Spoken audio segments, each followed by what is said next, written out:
Jika orang Korea mengucapkan annyeonghaseyo, lalu orang Jepang mengucapkan konnichiwa, hingga orang Amerika mengucapkan hi, hello, maka kita sebagai umat muslim hendaknya mengucapkan assalamualaikum warahmatullahi wabarakatuh. Yang saya hormati Bapak dan Ibu Dewan Juri serta para panitia penyelenggara lomba tausiah, saya Najma Nuri Maulida dari SMPN 46 Kota Bekasi mengucapkan terima kasih banyak membuat lomba ini. Ibu Bapak, sebelum kita memulainya, hendaknya kita membaca puja dan puji syukur kita terhadap Nabi Muhammad SAW dan juga Allah Subhanahu wa Ta'ala yang telah memberikan kita kesempatan untuk bisa bersama di sini. Dan Bapak Ibu, sebelum saya memulai ini juga, saya akan beberapa untuk mengingatkan bahwasanya puasa bukan hanya sekedar kewajiban. Bapak Ibu sudah tahu bahwasanya puasa itu sendiri adalah sebuah kewajiban yang harus diikuti oleh umat muslim. Namun jika terpikir, puasa bukanlah hal yang semudah itu dilakukan. Puasa adalah sebuah pembentukan diri Bapak Ibu, pembentukan karakter dari anak muda seperti saya dan juga kita semua. Pertama, puasa adalah untuk meningkatkan kesabaran kita. Ibu Bapak, kita menahan diri dari rasa lapar dari sebelum subuh datang atau saat imsak sampai akhirnya azan berkumandang, dari fajar belum menyingsing hingga fajar terbenam. Maka itulah kita berpuasa, menahan rasa lapar, menahan rasa dahaga, dan juga rasa lain-lain sebagainya. Nah, di bulan puasa ini kita menahan itu, menahan rasa amarah dan sebagainya. Dan anak muda sangat sulit melakukan hal itu. Namun, insya Allah, jika mereka bisa mengikutinya, pembentukan karakter mereka akan dilakukan, dan akhirnya insya Allah mereka menjadi pribadi yang bertakwa. Yang nomor 2 adalah topik yang akan saya bawakan, yaitu adalah pembersihan karakter. Topik ini sangat-sangat menurut saya penting, karena pembersihan karakter bisa kita lihat di bulan suci Ramadan. Anak-anak zaman sekarang yang biasanya bergosip, yang biasanya suka melihat hal-hal tidak baik, hingga akhirnya paling sulitnya adalah berzina, akhirnya memulai untuk hidup baru yang akhirnya menjadi lebih bertakwa. Apa itu pembersihan dirinya? Selain itu semua, ya awalnya saling pandang-pandangan hingga akhirnya pegang-pegangan. Astaghfirullahaladzim. Nah, maka inilah Bapak Ibu adalah sebagai sesuatu untuk pembersihan diri. Karena puasa itu sendiri adalah salah satu amalannya banyak sekali Bapak Ibu. Amalannya itu seperti apa Bu?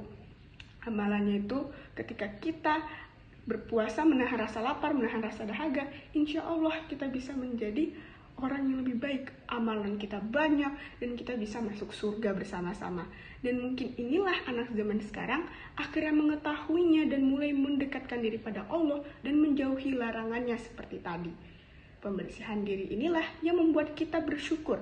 Apa itu rasa syukur? Ini adalah pokok ketiga. Ketika kita menahan diri, menahan rasa emosional, menahan apapun yang kita lakukan demi bisa menjaga amalan kita di bulan puasa, maka rasa syukur pasti datang. Rasa syukur itu adalah bagaimana dari latihan rasa lapar dan rasa dahaga.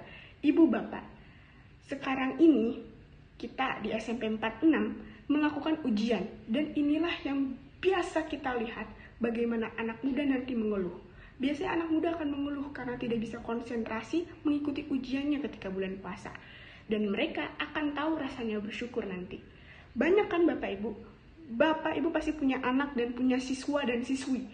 Dan anak-anak Bapak Ibu pasti pernah ada yang membuang makanan ataupun juga pernah melakukan diet. Diet mereka katakan tidak makan dan mereka akhirnya membuang makanan yang mereka beli. Padahal diet itu adalah menyeimbangkan makanan. Maka dari itu Bapak Ibu, itu adalah salah satu hal yang tidak boleh dilakukan ketika di bulan puasa. Karena nantinya, karena mereka dahaga, mereka lapar, haus, dan sebagainya itu, mereka nanti akan tahu bahwasanya makan sahur itu penting, makan berbuka itu penting, dan akhirnya mereka tahu bagaimana untuk menahan rasa lapar hingga asam lambung naik. Astagfirullahaladzim. Namun, ini juga membangun kepribadian sosial. Apa itu kepribadian sosialnya Bapak Ibu? Betul, kepribadian sosialnya adalah bagaimana nantinya ia akan bisa memunculkan rasa kasihan kepada orang lain. Bagaimana ia kira mengetahui bahwa di luar sana banyak bapak ibu yang terkena PHK atau terkena kemiskinan, atau ada anak-anak seumuran mereka yang bahkan harus mengemis untuk bisa mengambil secercah makanan. Dan inilah yang terjadi. Kita banyak kan melihat food vlogger yang sekarang lagi sering mengasih bahan-bahan takjil, atau beberapa dari masjid berbagi kepada sesama. Nah, inilah yang baik, Bu. Karena berkat Ramadan, kita akhirnya bisa memunculkan rasa-rasa untuk saling membantu dan saling menghargai satu sama lain. Nah, yang keempat adalah memunculkan rasa toleransi. Ini adalah beberapa hal yang saya lihat di kehidupan nyata. Seperti biasa kita lihat, banyak orang-orang yang berbeda agama dari kita juga sangat-sangat menyukai Ramadan ini. Betul, karena takjilnya.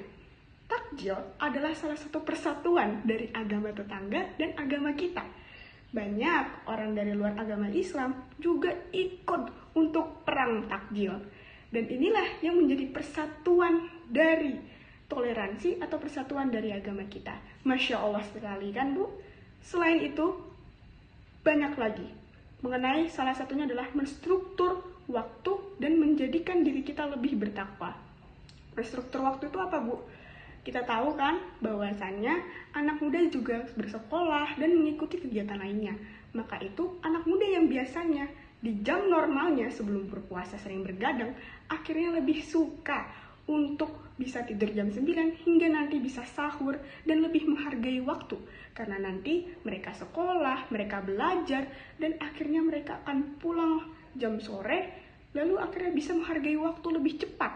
Karena mereka sedang haus dan sedang lapar, jadi tidak bisa ngapa-ngapain lagi.